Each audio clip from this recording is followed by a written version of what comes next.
Então, boa noite. Vamos então hoje começar aí nosso simulado 9, tá? Vocês confirmam aí se está todo mundo ouvindo, se está beleza o som aí para todo mundo, tá? E conforme nós combinamos aí um pouquinho antes, agora daqui para frente a gente vai andar um pouquinho mais acelerado, tá? Então vamos lá, né? Mas isso, gente, nós vamos andar mais acelerado, mas é aquela história. Qualquer dúvida, tá? Coloca no chat, certo? Não deixa passar, não, tá? Qualquer dúvida aí que não entendeu, coloca no chat aí e vamos para frente, tá bom? Então lá, questão um, química. Considere os seguintes exemplos de fenômenos cotidianos. Bom, aí tem uma série de exemplos, né? Aí a gente já dá uma puladinha neles aqui, certo?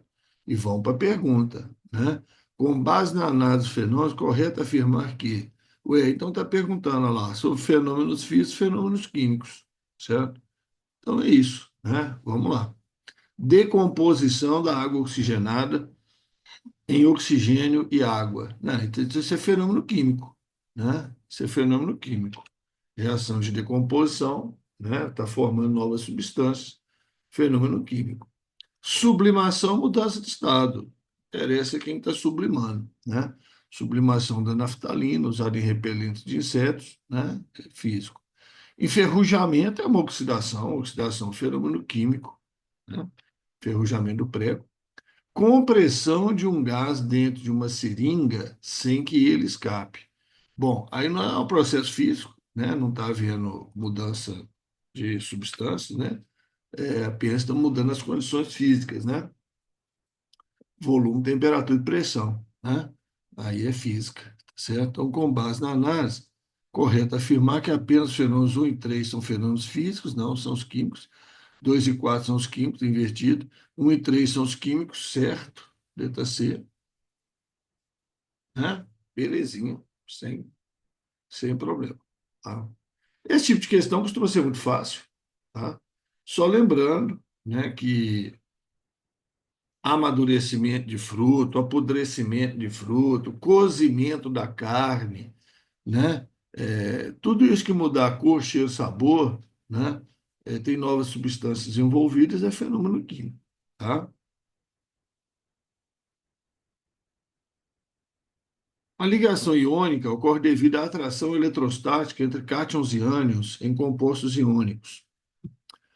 Sabendo que a força de atração entre dois íons é inversamente proporcional ao quadrado da distância entre eles, analise as seguintes afirmações, né? Força de atração entre dois íons é inversamente proporcional ao quadrado da distância entre eles. Quanto maior a distância entre os íons, menor será a força de atração eletrostática entre eles, né? Correto. Inversamente proporcional, tá? Íons com menores raios atômicos tendem a formar ligações mais fortes, pois a distância entre eles é menor. Correto também, tá? Gente, lembrar o seguinte, que a distância, tá, entre dois átomos ou entre dois íons, tá, essa distância é dada pelos centros das cargas, tá? Pelos centros das cargas. Então, se eu tenho um átomo maior aqui, um átomo menor, então nós vamos imaginar o estado sólido, tá? Eles estão mais próximo possível, né? Estado sólido estão mais próximo possível. A distância que a gente está falando é do centro de um íon no centro do outro, tá? Então, se os íons são maiores, certo? Se os íons são maiores, essa distância vai ser maior, né? Se os íons são maiores, essa distância do centro de um no centro do outro vai ser maior, certo? Vou ajustar aqui. Ficou meio torto aí, mas mesmo assim está vendo, né? Que ela é maior, certo?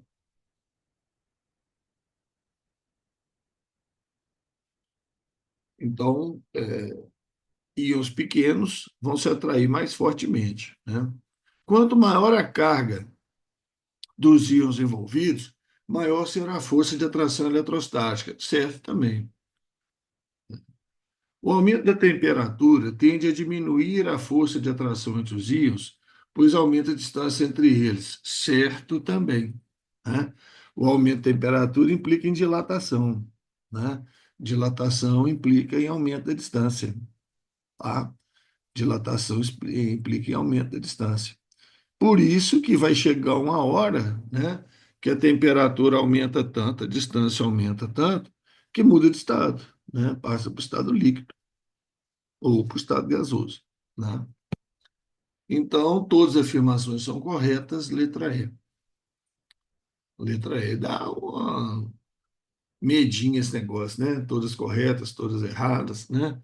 Dá um medinho danado. Não tem nada de esquisito aí, não. Maior distância, menor força de atração, menor raio atômico, forças mais fortes, maior a carga, maior a força de atração e temperatura, que poderia ser a dúvida, né? Mas é isso, você vai aumentando a temperatura, as distâncias vão aumentando por causa da dilatação. Sabendo que a massa total da água nos oceanos da Terra é de aproximadamente 1,4 vezes 10 a 21 quilos, e que a massa molar da água é 18 gramas por mol, determina o número aproximado de moléculas de água presentes nos oceanos, considera o número de Avogadro, 6,02 vezes 10 a 23 moléculas por mol. Bom, então, é aproximado, né? É aproximado. Então, já vamos aproximar aqui, né? 6 vezes 10 elevado. Vou fazer aquela notação clássica, tá? Elevado a 23. Vocês conhecem a notação, né?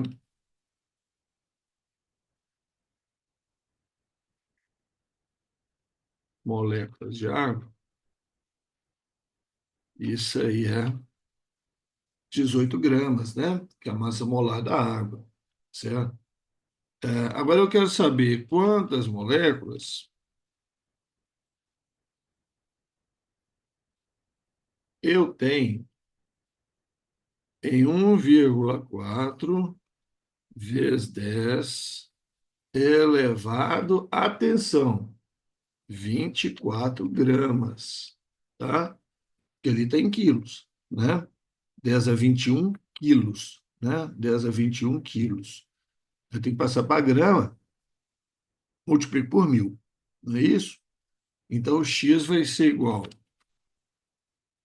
a 6 vezes 10 elevado a 23, né?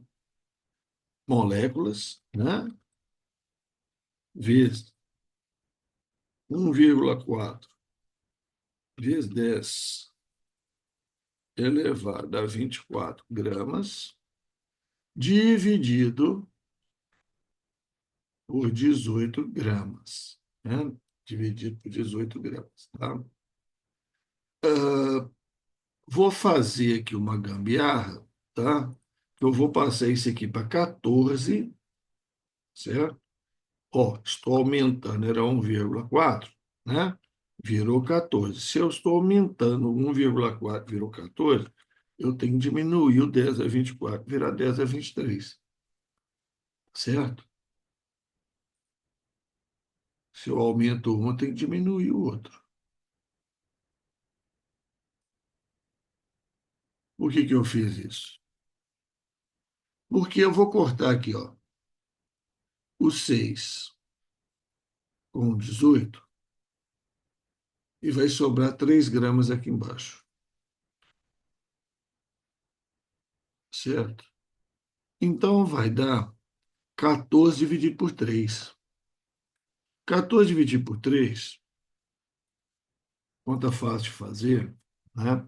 4 vezes 3, 12, sobra 2, 2 dividido por 3, 0,67, né? Então vai dar 4,67, certo? Vezes 10 elevado 23, 46, né? Moléculas, tá? 4,67 vezes 10 a 46 moléculas. Temos ali uma coisa parecida, né? 4,7 vezes 10 a 46 moléculas, tá? Entenderam a continha que eu fiz aqui? Tá? Então, eu peguei o 1,4, passei para 14, Porque eu saquei, tá? Que 6 é simplificar por 18 é sobrar 3 e dividir 14 por 3 é muito fácil, certo? Dividir 14 por 3 é muito fácil, tá certo? É 12 por 3 mais 2 por 3, né? 12 por 3 é 4, 2 por 3 é 0,666666, é 67. Então, eu percebi rapidamente aí, então eu já mudei isso aqui para facilitar totalmente a nossa conta. Tá? Agora, cuidado sempre com as potências de 10, né? Você vê que os números ali, ó, tem 46, tem 44, tem 45, né? Tomar cuidado para não errar as potências de 10, tá? São números muito diferentes, né? Por exemplo, os dois 46 aqui, um é quase o dobro do outro, né? Os dois 44 também, um é praticamente o dobro do outro, tá? Mas tem que ficar atento, tá? E aproximado, né, gente? Pediu aproximado, né? Vamos aproximar, né? Pediu aproximado, vamos aproximar. Por isso que eu não vou colocar 6,02 vezes 10 a 23. Não vou fazer uma bobagem dessa, tá?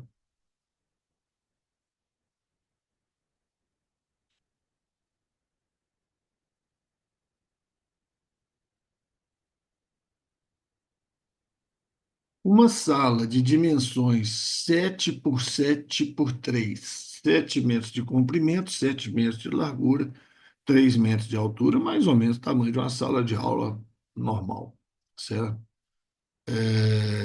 Contém ar atmosférico, cuja composição aproximada é 21% de oxigênio em volume.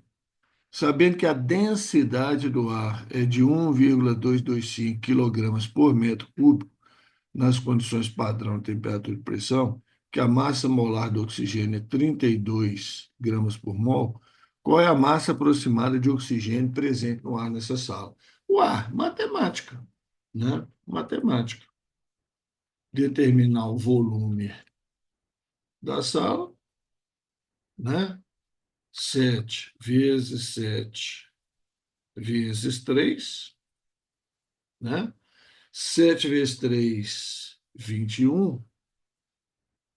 21 vezes 3, 147, né? 7 vezes 3, 21. 7 vezes 2, 140. 7 vezes 1, 147, né? Metros cúbicos. Né? Isso mesmo? 49 vezes 3 é a mesma coisa. Ah, agora nós temos que achar a massa, né? Massa. Então, ó, massa é igual a densidade vezes o volume, né? Densidade é massa sobre volume, é isso? Então, a densidade é 1,225 quilo por metro cúbico, vezes o volume que nós encontramos, de 147 metros cúbicos. Vai cortar metro cúbico, né? Cortou. Pá, pá. Certo? E aí eu vou achar a massa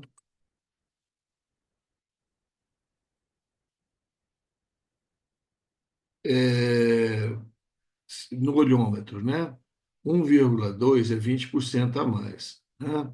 Ali está mais ou menos 150. 150, 20% de 150 é 30, né? 30. Então vai dar uns 180, né, quilos. Ué, tá? Ah, não, peraí. Isso é a massa total, né? Massa total. Depois eu tenho que tirar 21% ali, que é o oxigênio. Então, deixa eu fazer a continha certinha aqui. 1,225 vezes 147. Então, 180 quilos exatamente, tá? 180 os quebrados. 180,075, tá? Ah, vou desprezar isso, tá? Quilos. Agora, eu vou multiplicar isso pelo percentual, né, de oxigênio, que é 21%. né? 21 sobre 100, né? Então, 0,21 vezes 180. 0,21 vezes 180. Tá? Vamos ver aqui.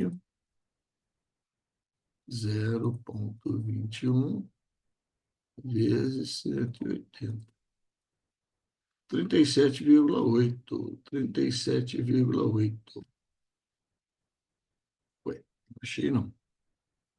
37,8 quilos. Só conferir as continhas aqui, eu tenho certeza que está certo, mas 7 vezes 7 vezes 3, 147.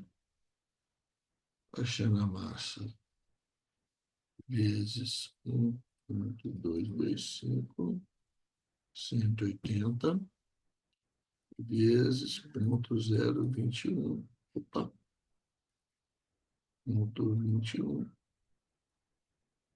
37,8. 37. Eu devo ter digitado errado. Eu devo ter digitado errado isso aí. Tá? Massa do oxigênio não entra aqui na conta. Tá? Massa do oxigênio não entra na conta. Massa molar não interfere aqui em nada. Tá?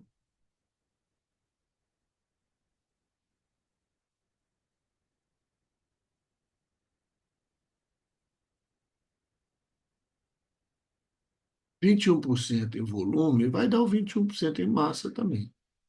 Isso aí não interfere, não.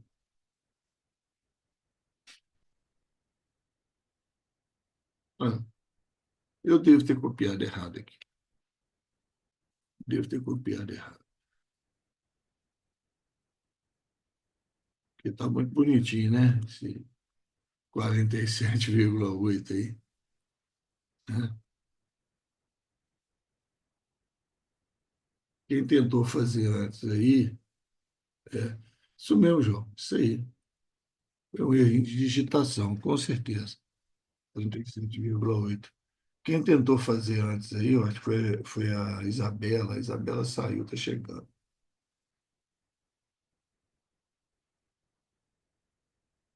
Ô, Isabela, você tentou fazer esse 4 aí, você achou a mesma coisa que eu aqui, 37,8? Não estou vendo erro nenhum, não.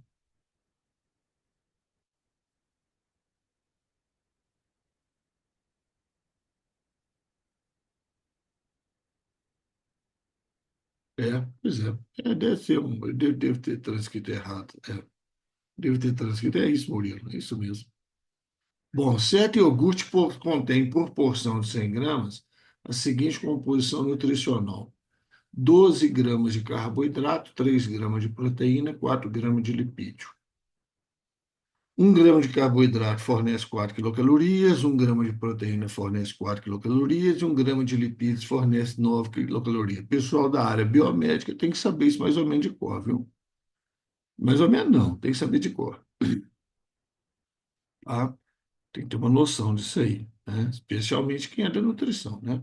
Mas o pessoal da área biomédica tem que ter noção disso aí, alimentos, composição calórica e tal, tem que ter uma noção.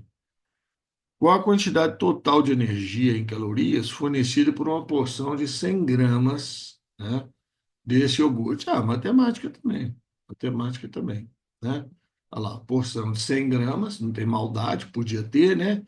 Né, Nery? Podia pedir aqui 200 gramas, 50 gramas, né? Isso aí você tinha que trabalhar com outros valores. Mas é que não, você vai multiplicar por 4, né? Carboidrato, vai dar 48 quilocalorias, né? Aqui também você vai multiplicar por 4, vai dar 12 quilocalorias, né? E aqui você vai multiplicar por 9, vai dar 36 quilocalorias, né? Então, é, 12 com 48, né? 12 com 48 dá 60, 60 com 36, 96, né? 96, nós temos próximo de 96, aqui nós temos um 100, né? Vamos nele, né? Apesar que não está falando aproximadamente, né? Mas está próximo aí ao 96, aí ao 100, né? Atenção, ah, Apesar dos três substâncias fornecerem energia, tá? Só lembrando a vocês que no funcionamento do organismo, a gente procura usar primeiro os carboidratos, certo? Depois os lipídios, tá? E por último, proteínas, né? Proteínas não são adequadas para fornecer energia, tá? Porque proteína tem função mais nobre, aminoácido tem função mais nobre, né? Eles formam as enzimas, os anticorpos, os músculos, né? As proteínas de contração muscular. Então, assim, a gente usa proteína em último caso, tá? Perder massa magra, né? Que a gente fala, perder proteína. Isso é o último caso, tá?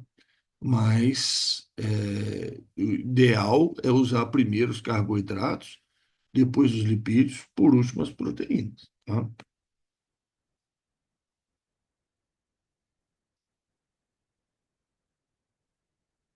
Considere uma bateria prata-magnésio na qual uma corrente elétrica de 10 amperes passa através da solução por um período de tempo.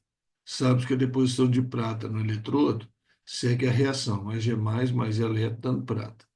Dado que a massa molar da prata é 108 gramas por mol e a carga elétrica de um mol de elétrons é 96.500 coulombs, qual o tempo necessário para que a corrente elétrica de 10 amperes provoque um aumento de aproximadamente 5 gramas da massa do eletrodo de prata? É uma pilha zinco-prata, a prata está reduzindo, né? Está virando prata metálica, então vai aumentar a massa do eletrodo, certo? Então nós vamos ter que aplicar o máximo a kit. Só que antes de aplicar isso, a gente tem que lembrar que K é a constante eletroquímica, né? Que é o equivalente dividido por 96.500, que é o mol de elétrons, né? Carga do mol de elétrons. E o equivalente é a massa molar dividida pelo número de cargas, né? Massa molar dividida pelo número de cargas. Massa molar da prata é 108, o número de cargas a gente vê lá em cima que é 1, né? Então, o equivalente é 108, é isso? Então, nós temos aqui ó, a massa, 5 gramas, né? Igual constante eletroquímica, 108, dividido por 96.500. Vezes a intensidade corrente, 10 amperes, vezes o tempo, que é o que eu estou querendo, né? Lembrando que esse tempo aí, gente, é dado em segundos, né? Lembrando que esse tempo é dado em segundos. Então, isso vai ficar 96.500 vezes 5 dividido por 10.080, 1.080, né? Só achar o T aí, só isolar ele aí, né? Então, 96.500 que está embaixo passa para o outro lado multiplicando, 5. E o 108 vezes 10, que é 1.080, passa para o outro lado dividindo. Deu 447 gramas aproximadamente. Aliás, 447 segundos aproximadamente. Certo? Tempo igual 447 segundos, tá? Aí eu vou dividir isso aí por 60, né? Para passar para minutos. É isso? Para passar por minutos. Ah, aqui, ó, a gente faz de cabeça, né? 60 segundos, né, dá 1 minuto. Se fosse 448, se fosse 480, né, dividido por 6, dava 8, né? Dava 8. Então vai dar um valor próximo de 8. 447 dividido por 60. Deu 7,45. 7,45 é 7 minutos e meio, né? 7,45, 7 minutos e meio, né? Letra A, 7,5, aproximadamente, né? Aumento de aproximadamente 5 gramas.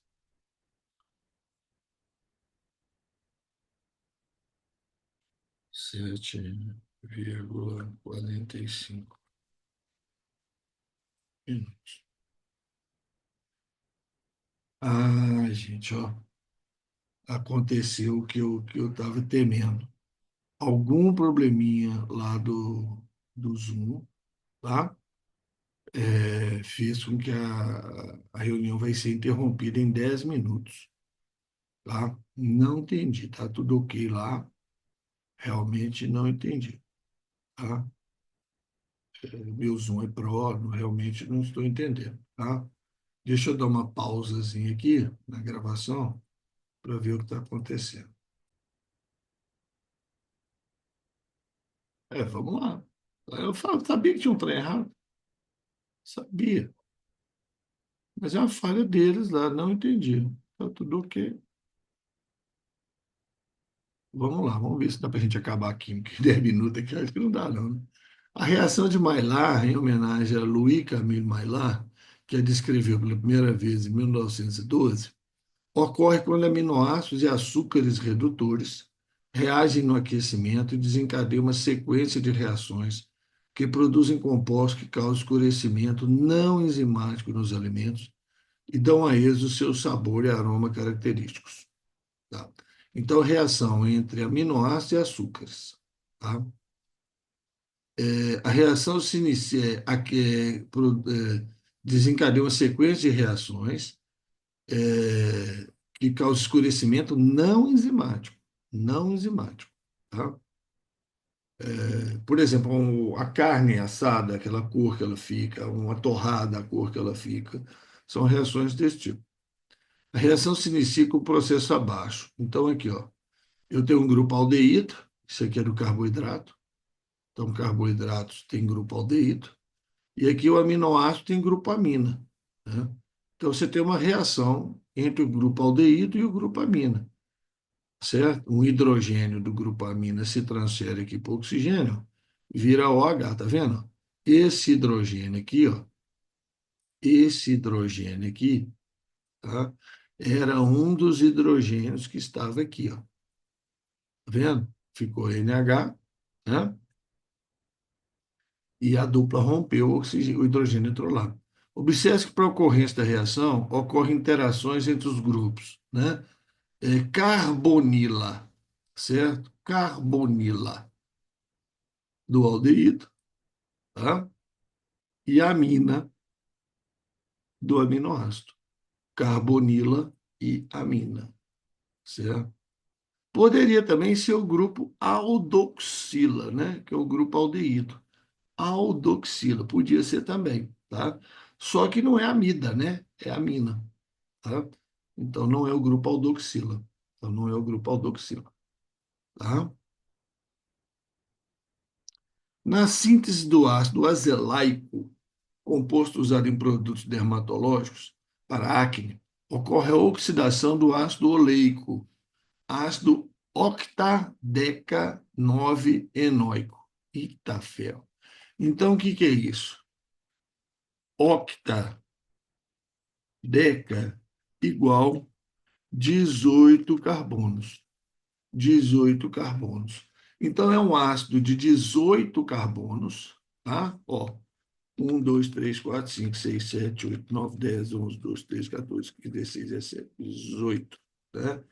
E na posição 9 tem uma dupla, certo? Então é um ácido carboxílico, tá?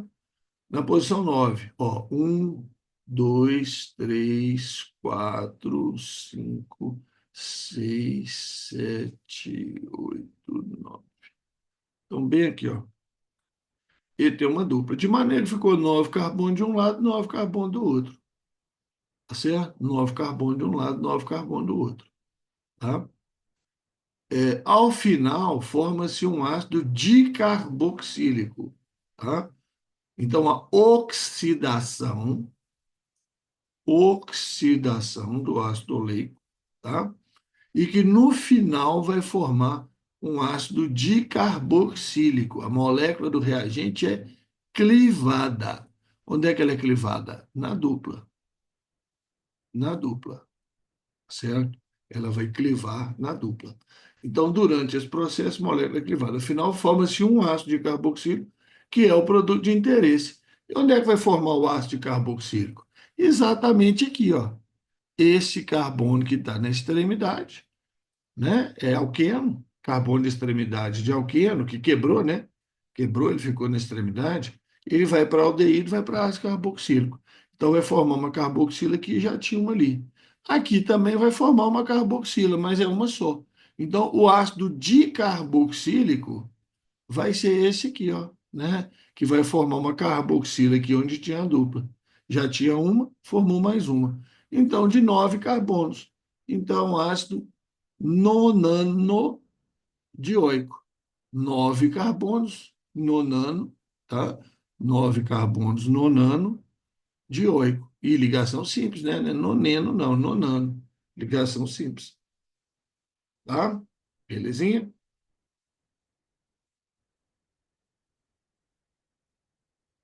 O ozônio estratosférico desempenha um papel crucial na proteção da Terra contra a radiação ultravioleta.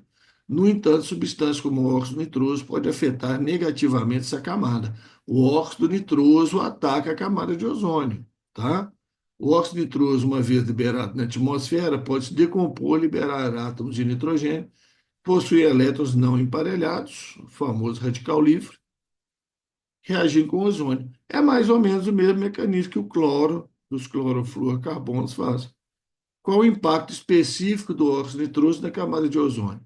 Contribui para a formação de radicais livres, né, que acelera a degradação do ozônio, resultando em sua diminuição. Letra A.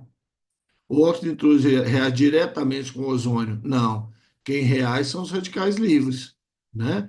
Os ácidos de nitrogênio que reagem, não é o óxido nitroso, não.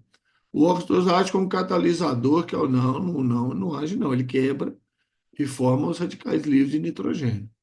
O óxido nitroso impede a formação de buracos? Não, ele está formando buraco, né? A camada de ozônio. O óxido nitroso estabiliza o ozônio? Não, de jeito nenhum, certo?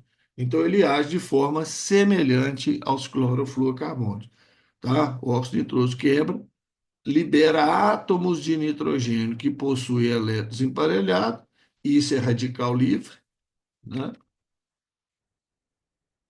Átomo que tem elétrons emparelhados, a gente chama de radical livre, que vão atacar, então, o ozônio, tá? Destruindo a camada de ozônio. Resposta letra A está perfeita, certo? Gente, ó, vamos parar e voltar, tá? Vou fechar a reunião, vocês vão voltar no mesmo link, tá bom? Vou ter que fazer isso, né? Hoje vai ter que ser assim, tá?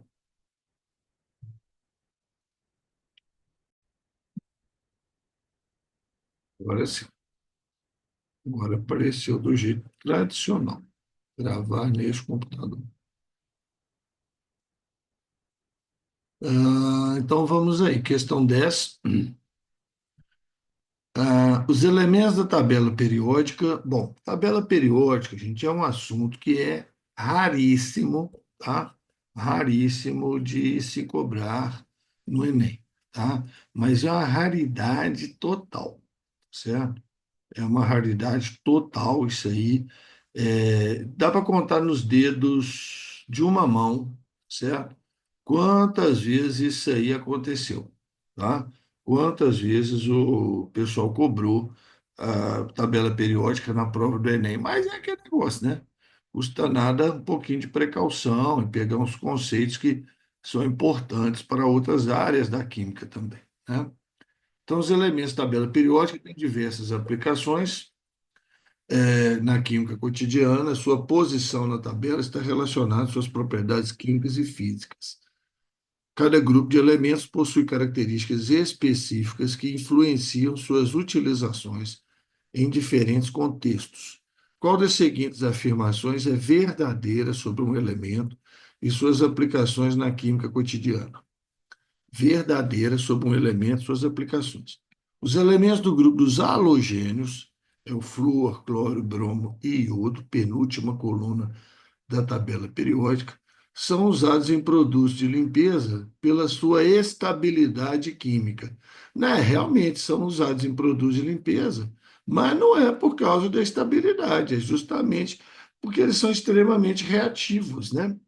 eles têm 7 elétrons no último nível, estão desesperados procurando um oitavo elétron, então eles são muito reativos, né? Carbono é um metal que produz eletricidade e que conduz eletricidade, não, né? Amplamente utilizando em fiações elétricas, não, tá? Até que o grafite conduz, né? O grafite conduz, mas não é amplamente usado em fiação elétrica, né, gente? Faltava essa agora, né? O sódio, um metal alcalino, é encontrado em sua forma pura em alimentos, como no sal de cozinha. Não, na forma iônica, né? Na forma pura, não, na forma iônica. Os gases nobres, como o argônio, são altamente reativos, já falou bobagem. Gás nobre não é reativo, não forma composto com facilidade. Sendo usado em lâmpada comum, realmente é usado, tá? Ou melhor, era usado nas lâmpadas incandescentes, né? Aquelas lâmpadas antigas, de filamento e tal, porque ele não reagia com o filamento, ele não queimava o filamento, né? Você não podia colocar gás atmosférico lá dentro, ar atmosférico, oxigênio, nada, porque ia reagir com o filamento, né? Alta temperatura ia queimar o filamento.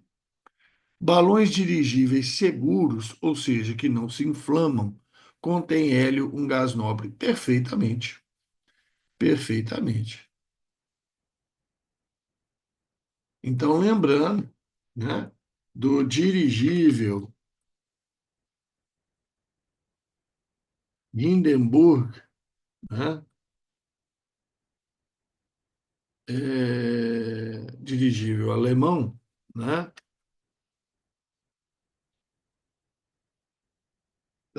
na, os dirigíveis foram usados pela Alemanha na Segunda Guerra Mundial. O dirigível Hindenburg, a história dele é um pouquinho antes da Segunda Guerra Mundial, tá?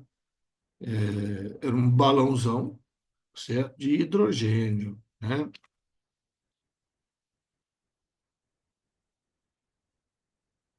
E ele incendiou-se ao pousar, né? Num campo de pouso de dirigível, ele incendiou-se, o hidrogênio pegou fogo, morreu um bocado de gente, mas miraculosamente muitas pessoas escaparam, tá? Quem não conhece essa imagem é clássica, tá? Já foi questão de prova do FMG, com a imagem aí do dirigível pegando fogo e tal. Quem não conhece essa imagem, quem não conhece essa história, existem vídeos disso aí também. Na época estava sendo filmado, né, que é filme antigo, preto e branco e tal, mas foi filmado, mostra a tragédia aí do dirigível Hindenburg.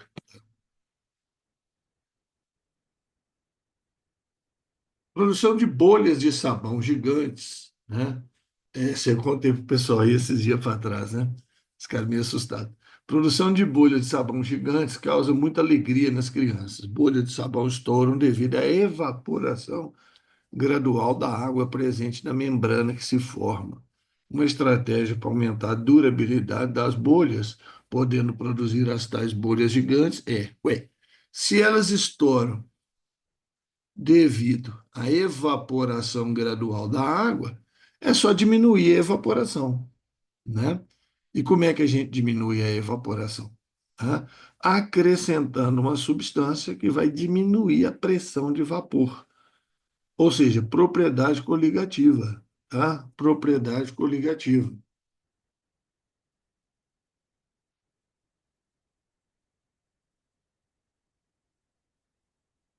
Condição de um soluto não volátil diminui a pressão de vapor, ou seja, a tendência da água a evaporar, tá? Diminui a pressão de vapor, diminui a temperatura de congelamento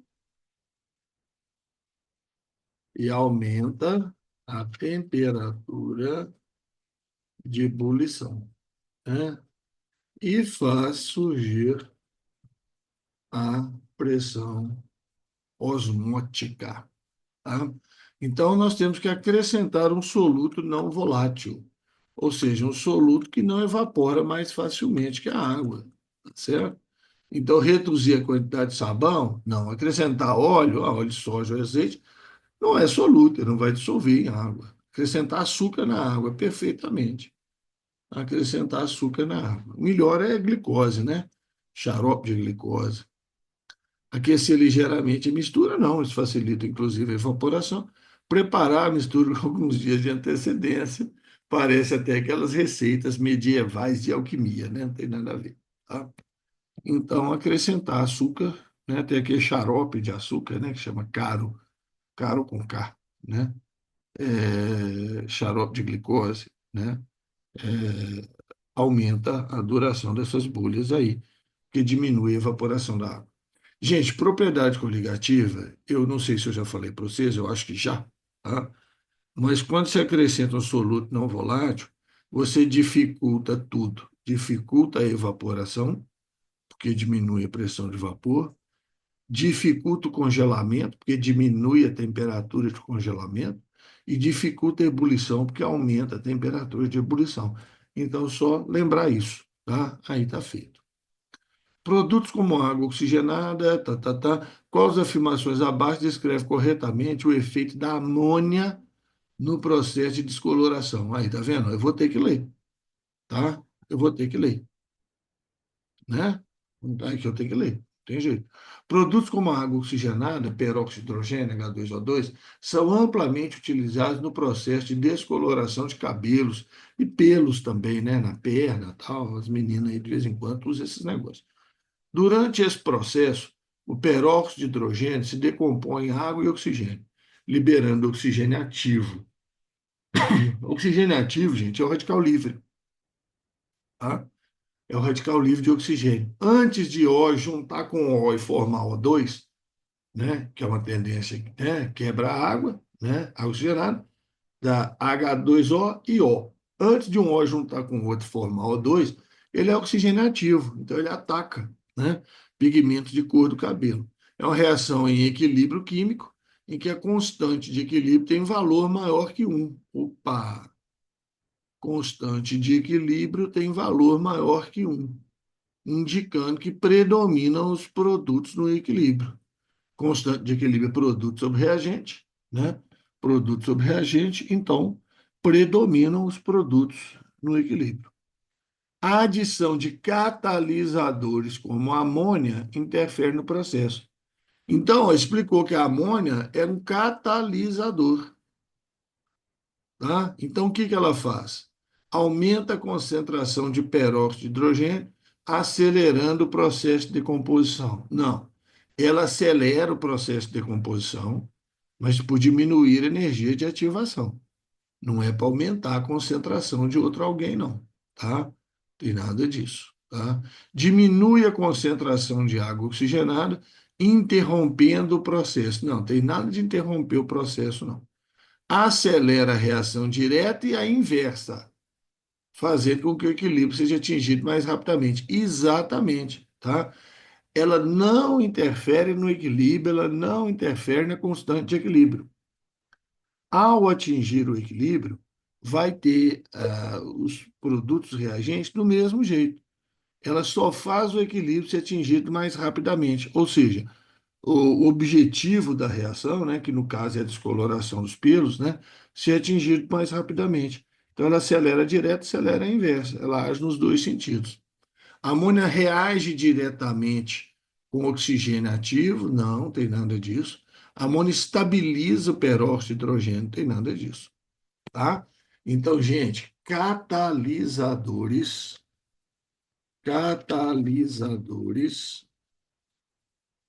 não deslocam equilíbrio, não afetam constante de equilíbrio, apenas fazem com que o equilíbrio seja atingido mais rapidamente, tá? E lembrando sempre que eles diminuem a energia de ativação, energia necessária para a reação acontecer. Belezinha? Belezinha? Então vamos lá para a biologia.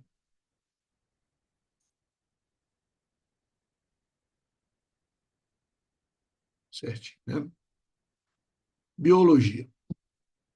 A vitamina B1 ou tiamina, não é timina não, hein? Timina é outra coisa, tá? A vitamina B1 ou tiamina, blá, blá, blá, blá, blá, blá. Com base nisso, qual dos seguintes etapas do metabolismo celular B1 desempenha? Bom, vamos ter que ver, né? Vitamina B1 tiamina, essencial para o metabolismo energético das células, desempenhando um papel importante em processos que removem, envolve a remoção de regiões de certas moléculas orgânicas, resultando na remoção de regiões de certas moléculas orgânicas, resultando na liberação de gás carbônico. A deficiência de vitamina B1 pode levar a problemas na produção de energia celular, causando sintomas de fadiga, fraqueza muscular e o famoso beriberi, né? Que é uma inflamação dos nervos, né? Uma polineurite, inflamação generalizada dos nervos. Com base nisso, em qual das seguintes etapas do metabolismo celular, vitamina B1 desempenha um papel fundamental? Ué, na etapa que libera gás carbônico. E quais etapas do metabolismo celular liberam gás carbônico? Tá? Então, nós temos duas etapas. Tá? Olha bem, glicose é convertida em duas moléculas de ácido pirúvio. Cada molécula de ácido pirúvio tem três carbonos. Glicose tem seis carbonos. Então, aqui não saiu carbono nenhum. Né? Aí, na sequência, o ácido pirúvio, que tem três carbonos, é convertido em acetil coenzima A, que tem dois carbonos. Então, aí perdeu o carbono. Aí o carbono é perdido na forma de CO2. Tá? E depois, acetil-CoA entra no ciclo de Krebs, tá? E os dois carbonos são liberados como gás carbônico. Então, nós temos duas fases, tá? Na transformação do ácido pirúvico em acetil-CoA e no ciclo de Krebs. Agora, tem gente que chama estudo de ciclo de Krebs, tá? Tem gente que chama estudo de ciclo de Krebs. Eu não gosto, não. Para mim, são etapas diferentes, tá? E depois, né, gente, a gente tem a cadeia respiratória,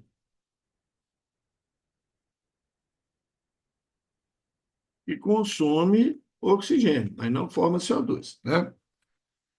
Então, não é a cadeia respiratória, não é a glicólise, não é o ciclo de Calvin, porque o ciclo de Calvin é na fotossíntese, fase escura, não é na fotofosforilação, que também é na fotossíntese, é no ciclo de Krebs, conhecido também como ciclo do ácido cítrico, tá? Ciclo do ácido cítrico, tá? Ciclo de Krebs, tá? Ciclo de Krebs. Outro nome, ciclo do ácido tricarboxílico, tá? Ciclo do ácido tricarboxílico. Então, ciclo de Krebs, ciclo do ácido cítrico, ciclo do ácido tricarboxílico, tudo a mesma coisa. Ramon, mas que frescura, por que não fala ciclo de Krebs? Porque Hans Krebs, bioquímico alemão, ele descobriu dois ciclos, tá? Esse é o mais famoso para vocês, mas existe um outro extremamente famoso que acontece no fígado, que é do metabolismo de aminoácido, tá? O ciclo da ornitina, arginina, citrulina, tá? Aí vocês vão aprender depois na faculdade, certo? Então, ele é famosão por causa de dois ciclos. Então, a gente prefere dar outro nome para isso, tá? No processo celular de síntese de proteínas, certo RNA mensageiro, já processado no núcleo, falei de processamento na aula passada, né? Foram removidas as regiões dos introns, né? Dos introns, que são as sequências de inserção né, que não codificam aminoácidos, introns já foram removidos, tá? Possuem três sequências de base. Extremidade 5 linha, que é onde começa a leitura, tá? Tem AUG, clássico, né? Códon de iniciação, CCG, CGA, UUU, CGU, AAA. E continua até chegar lá na extremidade final, onde tem um códon de terminação, né? Considerando o código genético abaixo, o aminoácido que se repete, o aminoácido que se repete na estrutura da proteína. Ó, macete, macete, tá? Ou é claro, códon igual, tá? Aqui não tem nenhum códon repetido, né? A UG, tá, tá, tá. Ou as duas primeiras letras iguais. É o mais provável, tá? Pode ser outros casos? Pode. Você teria que fazer todos, tá? Mas as duas primeiras letras iguais é geralmente, tá? Claro, tem um monte de exceção, codifica o mesmo aminoácido. Então, minha suspeita é CGA-CGU. Aqui, ó. CGA, arginina. CGU, arginina. Arginina. Então, pá, já fui lá na arginina e resolvi o problema rapidamente. Rapidamente. Então, a minha suspeita é essa, tá? Agora, você teria que fazer tudo, né? Você teria que ler lá AUG, né? AUG, nossa querida metionina, né? CCG, prolina. CGA, nós já sabemos. Nossa querida fenilalanina. Fenilalanina, tá? Ah, por que você marcou a fenilalanina? Porque foi o primeiro códon descoberto. Foi o primeiro, tá? Eles produziram em laboratório um RNA que só tinha uracil, um RNA que só tinha uracil, enfiar lá no ribossomo, lá no processo celular, e produziu fenilalanina, fenilalanina, fenilalanina, fenilalanina, fenilalanina, fenilalanina, fenilalanina. Primeiro que foi descoberto, por isso que tem aquele lugarzinho de honra no código genético, é o primeiro que é colocado lá em cima, tá? Fenilalanina, certo? E lisina, tá? Aí você vê que a U e a C é uma coisa, a e a G é outra. Então, eu falei com vocês, não é sempre não, tá? Mas as duas primeiras letras iguais é um forte indicativo, né, que é o mesmo aminoácido. Você vê aqui, ó, várias situações onde isso acontece, aqui, ó. Vou marcar aqui, ó, leucina aqui, ó, tá? A isoleucina aqui, ó, só muda a metionina, né, que é diferente, a treonina aqui, a prolina aqui, a serina aqui, tá? A arginina aqui, a glicina aqui embaixo, a alanina aqui embaixo, a valina aqui embaixo. Tá vendo? Ó? Um, dois, três, quatro, cinco, seis, sete, oito, né? Oito dos 20 aminoácidos, tá?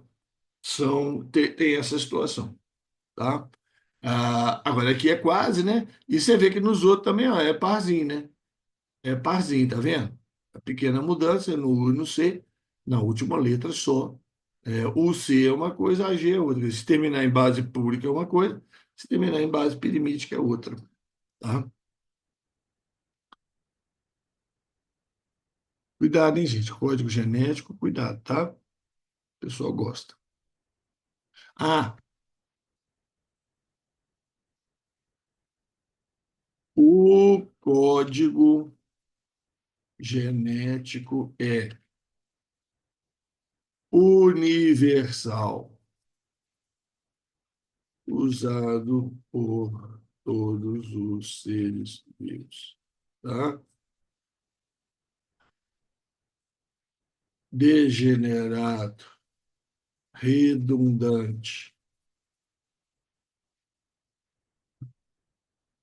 tem esses sinônimos, tá? Esses sinônimos aí que eu falei, certo?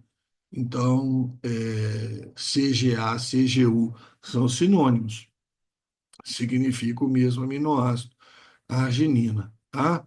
Gente, cuidado com isso, isso aqui já andou caindo, o pessoal andou errando feio, tá? Questão 3. Em geral, secreções produzidas ao longo do tubo digestivo humano não podem ser aquecidas para, em laboratório, verificar sua atividade, tá? Secreções não podem ser aquecidas, tá? Contudo, uma das secreções não sofre grande interferência em sua ação quando aquecida, tá? Ah, por quê?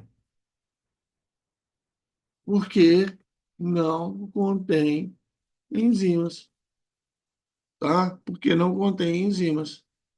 Você não pode esquentar secreções que têm enzima, né? Mas as que não tem, tudo bem. E quem não tem enzima? Saliva está cheio. Suco gástrico está cheio. Suco pancreático está cheio.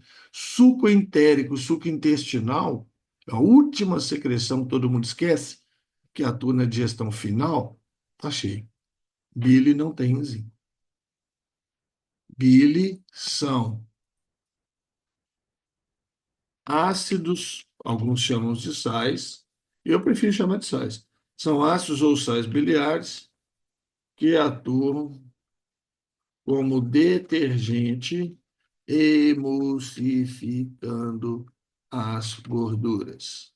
Tá? Emulsificar é transformar grandes porções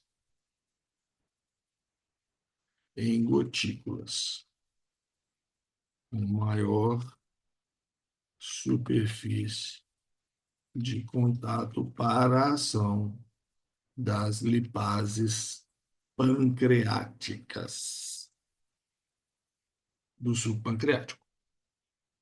Beleza? Gente, você é manjado, hein? Manjado, meu Deus do céu. Nossa Senhora. Você é manjado demais. Tá?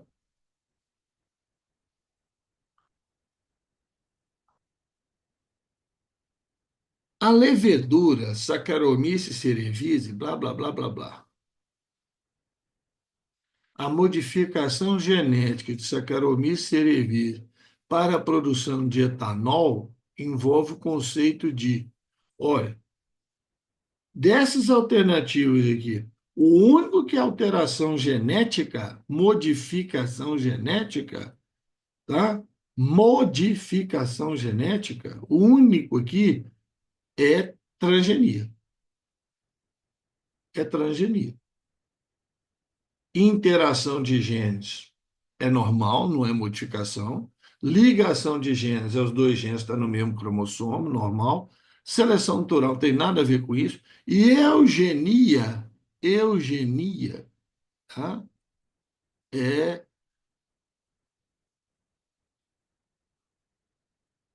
melhoramento racial, ideia nazista, viu? Tá? A de raça pura, né? Vão matar os judeus, os negros, os homossexuais, né? E tal, e eugenia é isso, tá? Melhoramento racial, tá? Como se uma raça fosse melhor do que a outra, né? É doideira isso aí, tá? Então, isso é outra história, isso é do campo da história mesmo, tá? Né? Ideia nazi-fascista, né? Se você preferir, tá? Então, para mim, já é transgenia, sem ler o texto, mas vamos ler, né? Estamos com tempo, lá no Enem, sobrou um tempinho, fomos depressa nas outras questões, vamos lá. A levedura Saccharomyces cerevisiae é amplamente utilizada na produção de etanol devido à sua capacidade de fermentar açúcares, tá?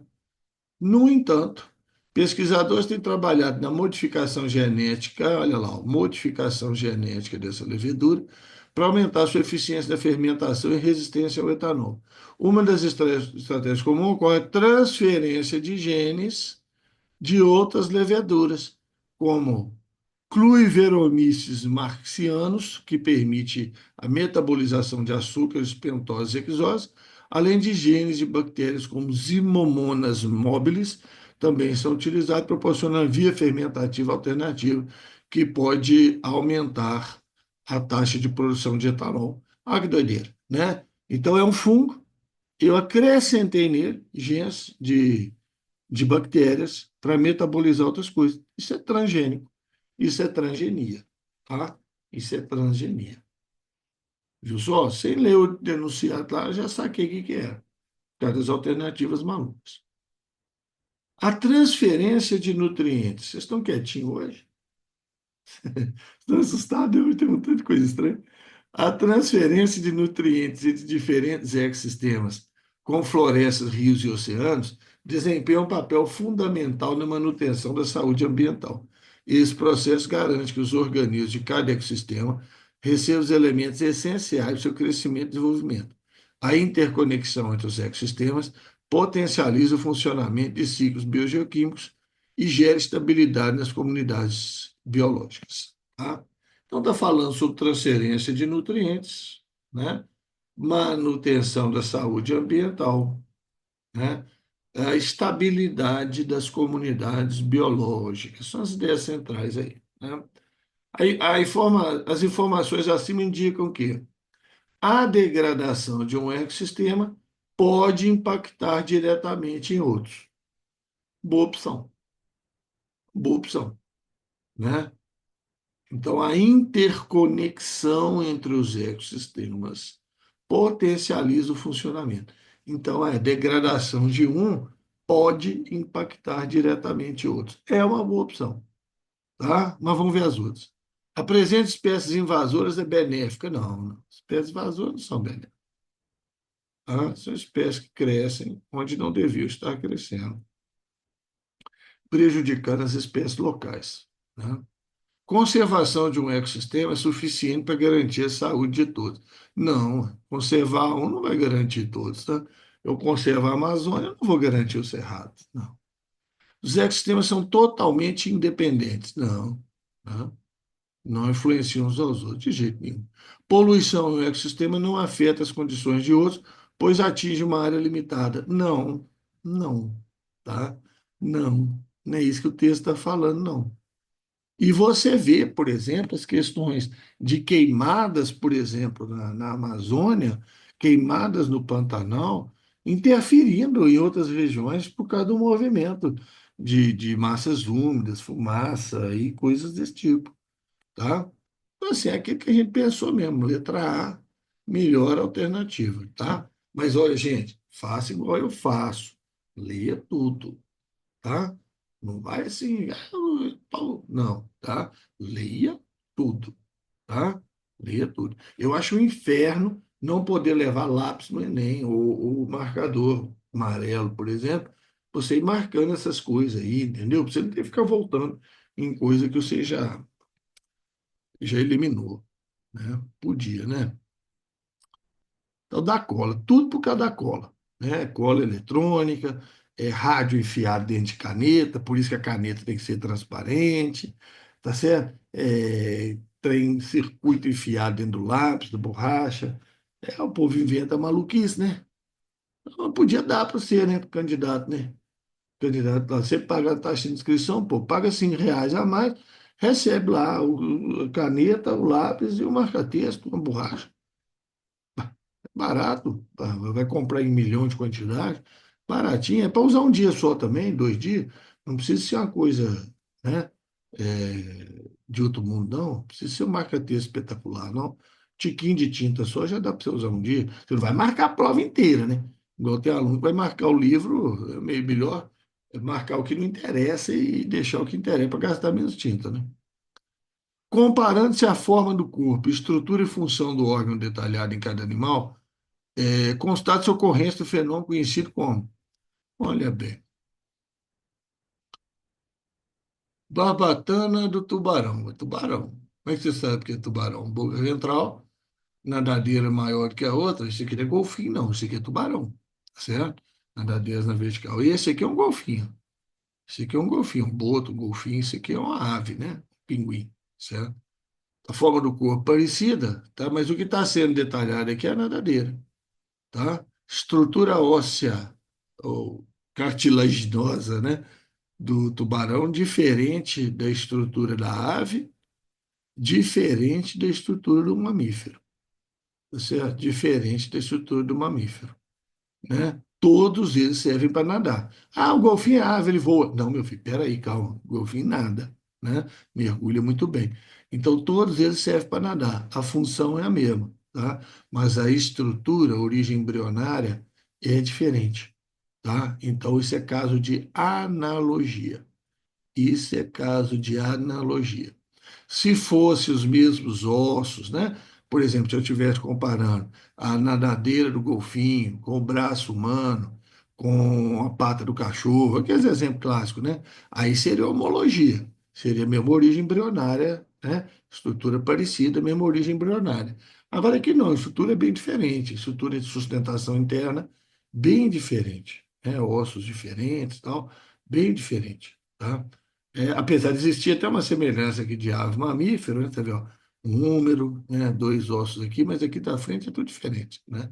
Então aí é caso de analogia, tá? Aí é caso de analogia, não é homologia, não, tá certo?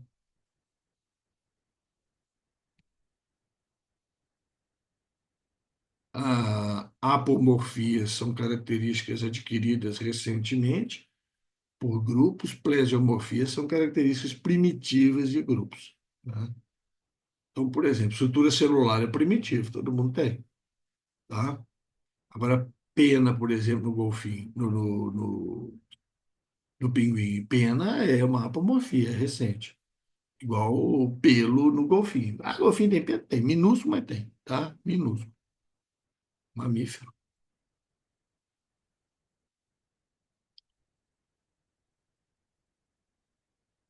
A água e os sais minerais que penetram nas raízes das plantas durante a absorção da seiva bruta são obrigados a passar por dentro das células que constituem a endoderme.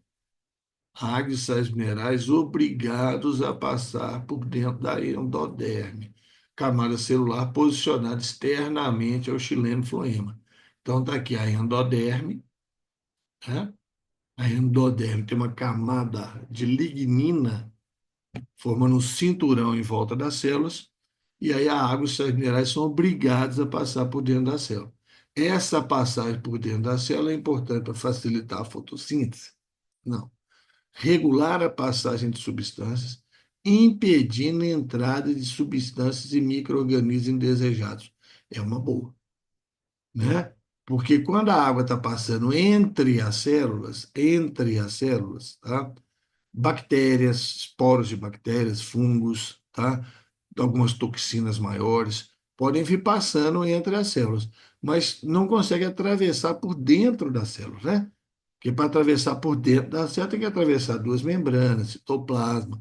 Então, boa, né? Proteger as células do xilema, sim, né? De chegar, a célula do xilema já é morta, tá? Proteger de desidratação, não, a célula do xilema já é morta, tá? Então, fotossíntese não tem nada a ver. Células xilema de desidratação já são mortas, xilema é célula morta. Garantir troca gasosa, não tem nada disso. Estabelecer um caminho direto para a distribuição de nutrientes entre folhas e raízes, que é isso? Isso é seiva elaborada, isso não tem nada a ver com isso aí, não. Tá? Então é isso mesmo.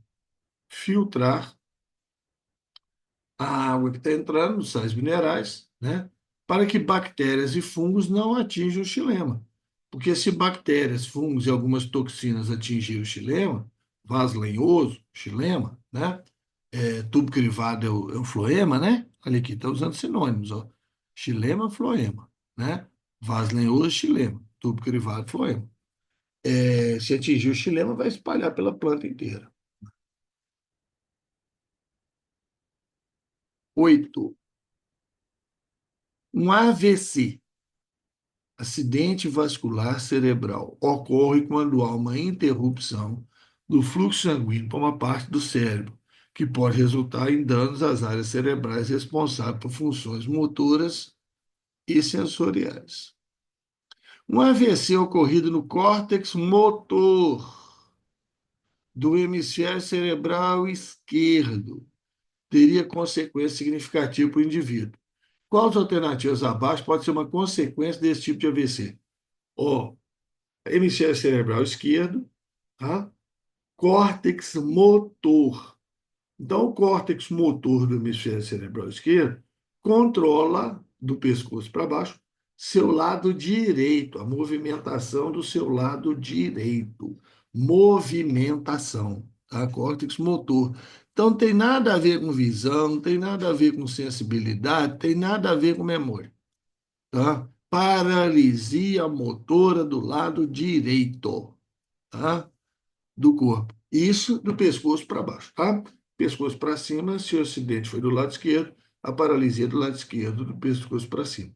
Mas do pescoço para baixo é do lado direito. Perde movimento voluntário da perna e braço esquerdo? Não, tá? As vias nervosas são cruzadas. Vias nervosas são cruzadas, tá? Aí o cara não lê, né? Ele não lê que é córtex motor e já sai soltando, né? Que é perda de memória, tá? Se não lê, meu filho, não vai acertar a questão, não.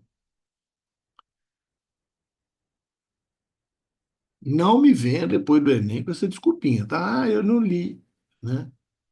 Não li. Não tem jeito, né? E, pelo amor de Deus, não agarre em questão difícil, hein? Não agarre em questão difícil. Questão tá difícil, demorou mais de 3 minutos dela, não tá, nem achou o caminho, some. Vai para outra, tá? Porque depois você deixa a questão sem fazer lá no final, questão fácil, tá?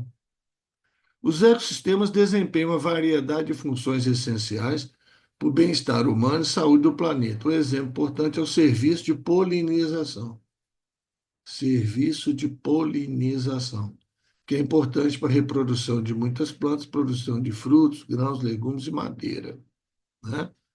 Madeira porque a semente germina, dá uma nova planta da madeira, né? Uma das alternativas abaixo, qual das alternativas abaixo indica o tipo de serviço e ecossistema natural citado no texto. Gente, ó, leiam sobre isso, tá? Serviço e ecossistema. Eu acho que eu já mandei um texto para vocês sobre isso. Serviço e ecossistema, tá? Vou até conferir depois se eu mandei mesmo. Eu acho que eu mandei. Mas leiam sobre isso. Serviço e ecossistema. Tá na moda. Tá na moda, tá? Leiam sobre isso.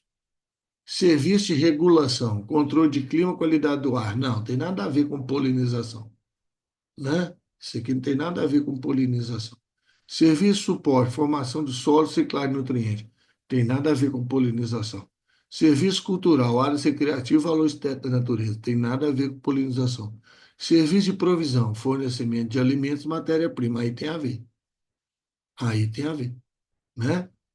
Alimento depende de polinização, muitos deles, matéria-prima, madeira, semente que germinou, deu origem a uma planta, etc. Serviço de restauração nem existe, tá? E também não é natural, tá? E a recuperação de área degradada, esse aqui não é natural, não, certo? Lá falou em serviços ecossistêmicos naturais, tá? Isso aqui é ação do homem, certo? Serviço de ecossistema natural, tá? Então guarda isso, tá? Regulação, suporte cultural, provisão, tá? Inventa uma sigla aí, né? Um RSCP, tá? Um PRSC, tá? Inventa uma sigla aí. PCRS, tá? Provisão cultural, regulação, suporte, né? Inventa um jeito de guardar isso aí, tá? Serviços ecossistêmicos. Nas universidades, o pessoal que dá aula de ecologia está falando demais disso aí, tá? Demais. Por exemplo, chuvas que aconteceram em São Paulo e tarará, tarará, tarará, serviço ambiental. As árvores contribuem, controle de clima, qualidade do ar. Agora, se não for cuidar direito, né, meu filho? Olha a maioria das imagens lá das árvores que caíram. Raiz tudo podre, raiz tudo podre. Impermeabilização em volta da raiz. Aí a raiz, em vez de descer, ela fica crescendo ali por cima, apodrece ali por cima, tentando pegar um mijinho de água que vem da chuva, tá? Então, elas têm esse serviço, tá? Serviço cultural, áreas, parques, né? Valor estético, áreas recreativas. Então, são serviços que o ecossistema natural nos proporciona, né? Eles proporcionam para nós isso aí, tá certo? Então, isso está na moda, isso está na moda, entenderam? Isso está na moda, tá? Fique esperto.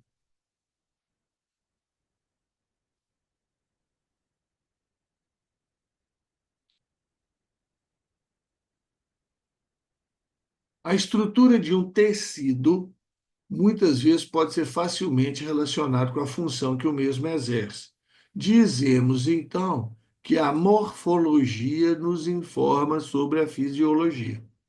Um tecido epitelial com várias camadas de células e ainda uma camada superior de proteína queratina pode ser encontrada em locais. E aí, uma para vocês participarem aí.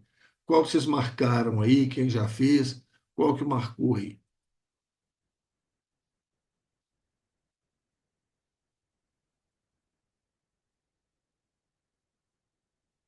Muito muito bem, correto, correto. Né? Ó, tecido epitelial de revestimento estratificado com queratina é pele, né? É pele, uma necessidade de maior proteção, tá? Se fosse um tecido epitelial simples, uma camada, né? Simples, com microvilosidades, é local de absorção, né? Simples, de células achatadas, cisto pavimentoso, troca gasosa. Sustentação nem é epitelial, né, gente? Conjuntivo cartilaginoso, certo? Grande quantidade de secreções glandular, né? Então, proteção, né? Tecido epitelial, várias camadas de queratina, tecido epitelial estratificado, pavimentoso, queratinizado, né? Alguns leigos acreditam que os vírus, por sua estrutura mais simples, poderiam ser os primeiros organismos a habitar o nosso planeta. Contudo, esse raciocínio é bastante incorreto, pois todos os vírus, qual que vocês marcaram aí?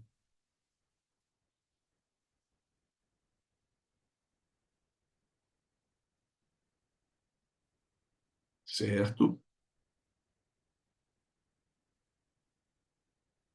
Certo? Necessitam parasitar internamente células pré-existentes, né? Então, como é que ele poderia ser o primeiro ser vivo, né?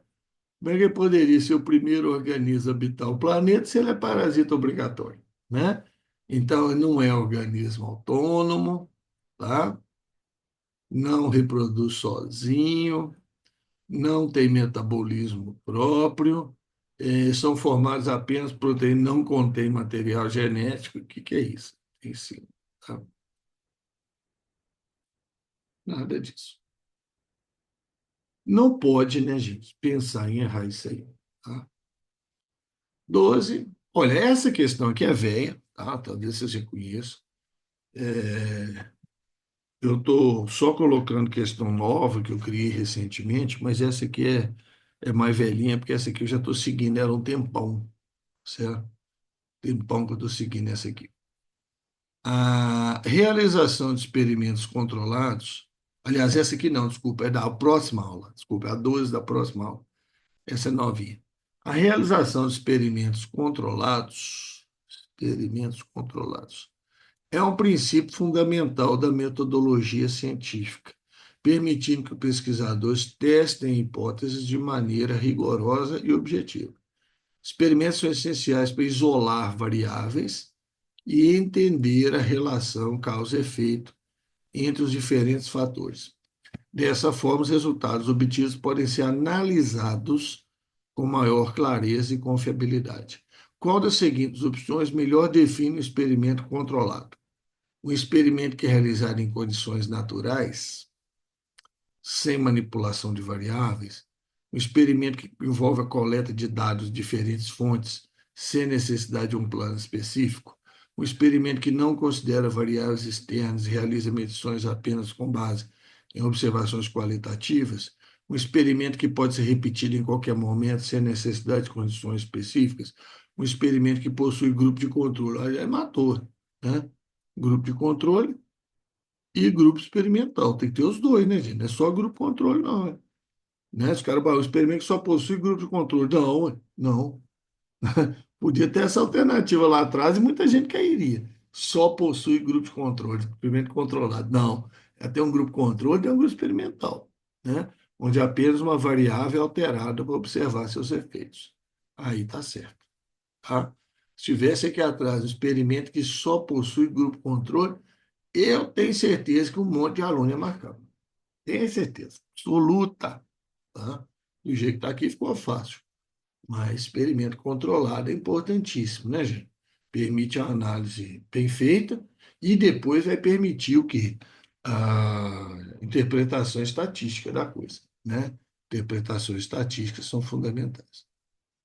Ok? Então é isso aí, né? Eu acho que foram todas. Só conferindo aqui, que hoje foi um dia turbulento. Peço desculpas a vocês, realmente foi uma doideira lá do Zoom, não entendi. Tá? Estou por entender, mas está aí. Bom, fechando aqui a gravação.